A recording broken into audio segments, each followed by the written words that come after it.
Okay, we're going to do a little geometry lesson and add the armature bar.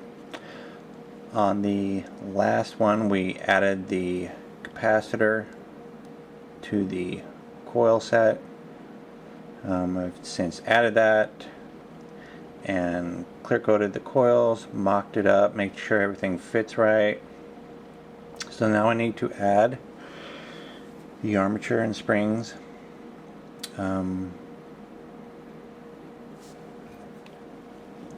Bit of geometry as far as the armature bar goes.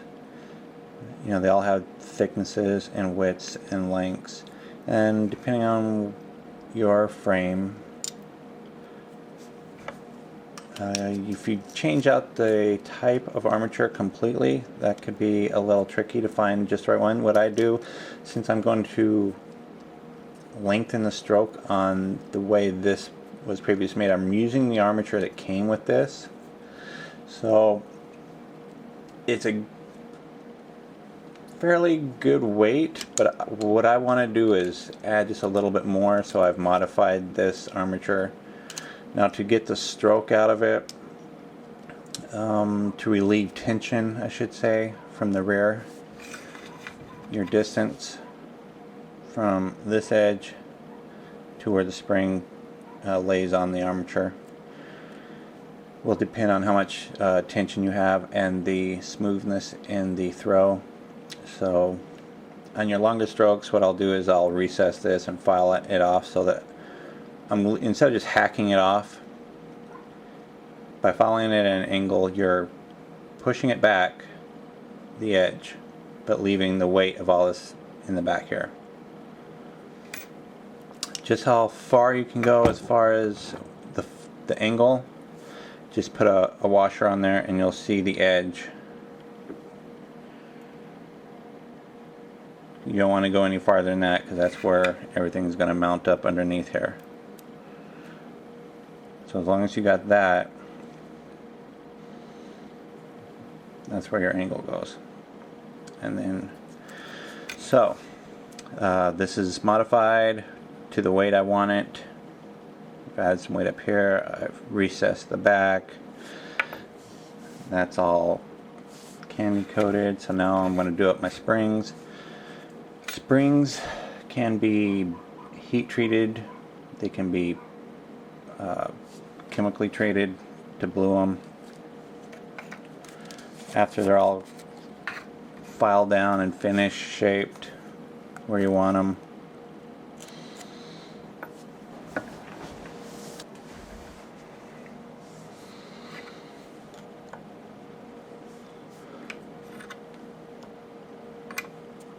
Okay, so now they're blackened or blued.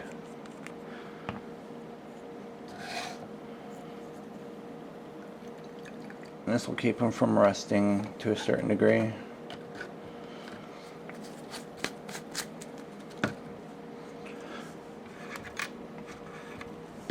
So once you get that done, you're going to oil them up.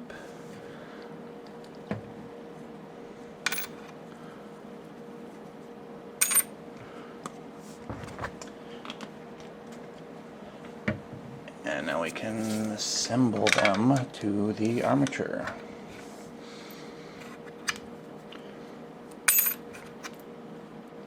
Put your wide end towards the rear. If you have a slightly wider, this isn't quite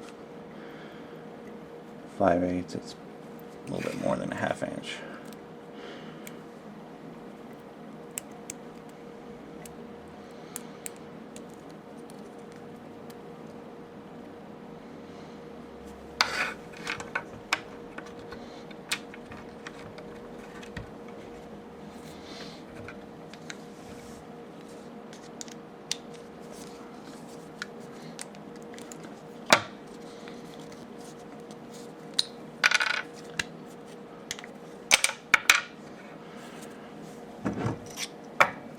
Okay, so I got that on there. Like I said, I gotta get that off of that armature. Put a little twist in it. So I use this. Slide this under here. Bend that up. Rock it as I move forward.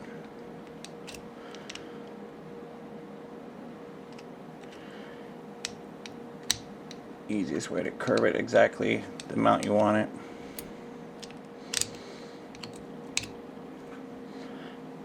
Okay, until you're clearing everything. Now I'm going to put an O-ring under it, and that'll lift it up a little bit more. But you can get the curve you want exactly. Okay. Okay, now next, we'll slide this on here.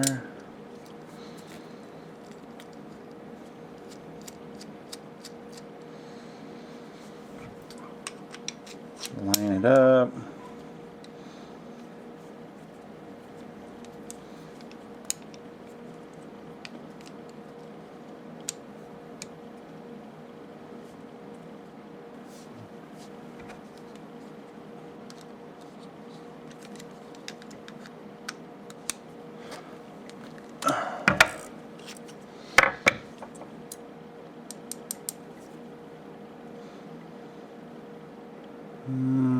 It's about 425.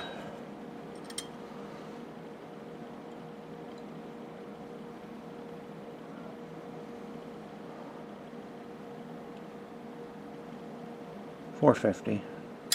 Close enough. Okay, so now it's at 450, which is a little stiff for the stroke I want. I want to lower that. Okay, so we want to keep that off.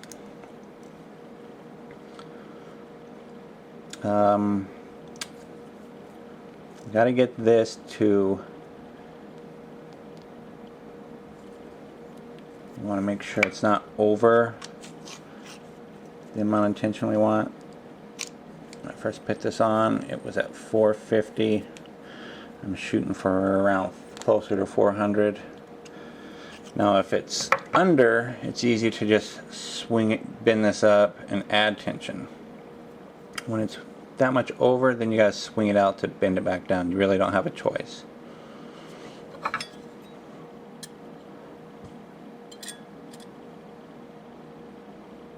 Okay, so from taking my readings over the front edge of the coil, not the very end.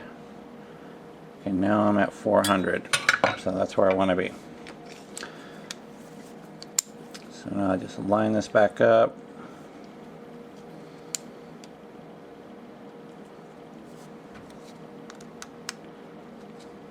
Torque it down, and now I can put my front post back on. Now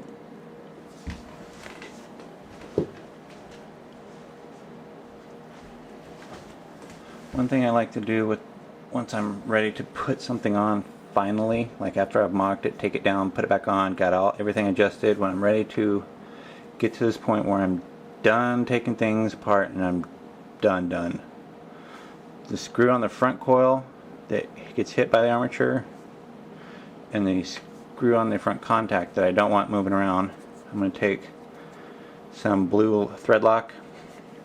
I already did this to the thread on the front coil because that vibration over time can loosen it. And once I get this adjusted, I don't want it moving. So, and always make sure that the length of your screw, there's enough sticking out. Because if you only have like 1 or 2 threads protruding, you don't have enough to reach into your part and grab onto it. So the length of the screw is important.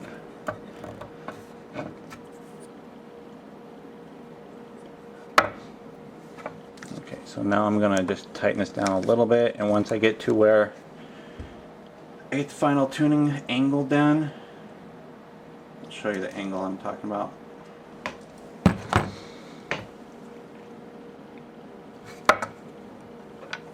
Let me get that O-ring on.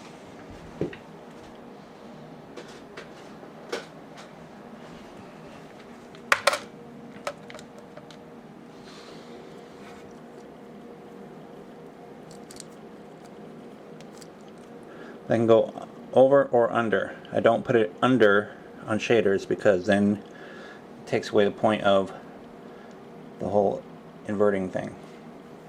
Okay, so now that I'm at this point, I'm going to do a final gap inspection. So I got a little bit room on the back, and the armature is hitting the front of the front coil. So that means this needs to come up. So I'm going to put a very, very, very thin shim under the front coil and a medium thin shim under the rear coil.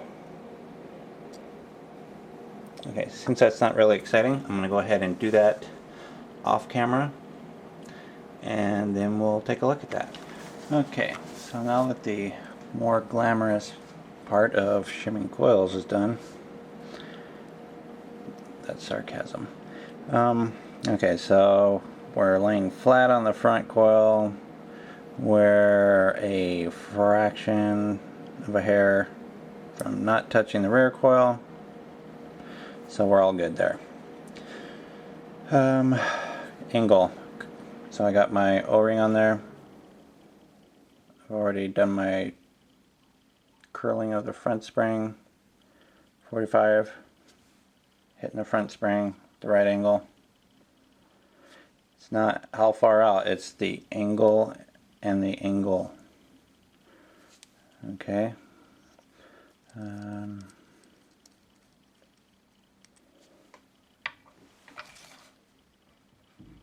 Put a little rubber plastic bead inside there so that you're not jacking up your threads.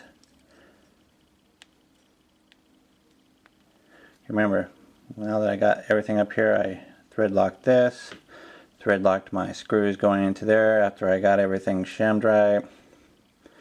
Okay, so I'll just hand tighten that.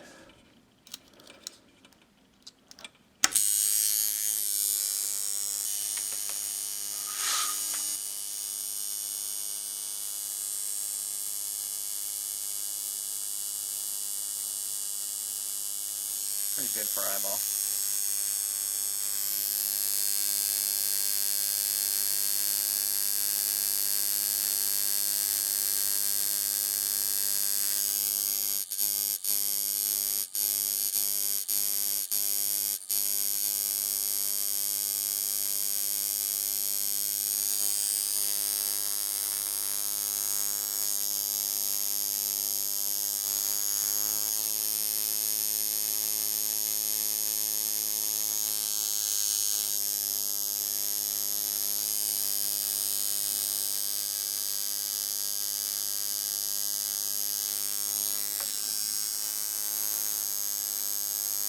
Okay. So once this is actually going to be a lot slower. Once you put the band on, it'll be down to about 90. But that's your average setting, my average setting. So now that it's all good to go, who wants it? Frame has been blued. It's heat treated. Like I said, there's a little blue here and up here, but first stage is the straw gold color, so that's where I'm at on the heat treating. Tin layer, coils, custom armature, brass hardware, tuned up, good to go. And so now I just need to give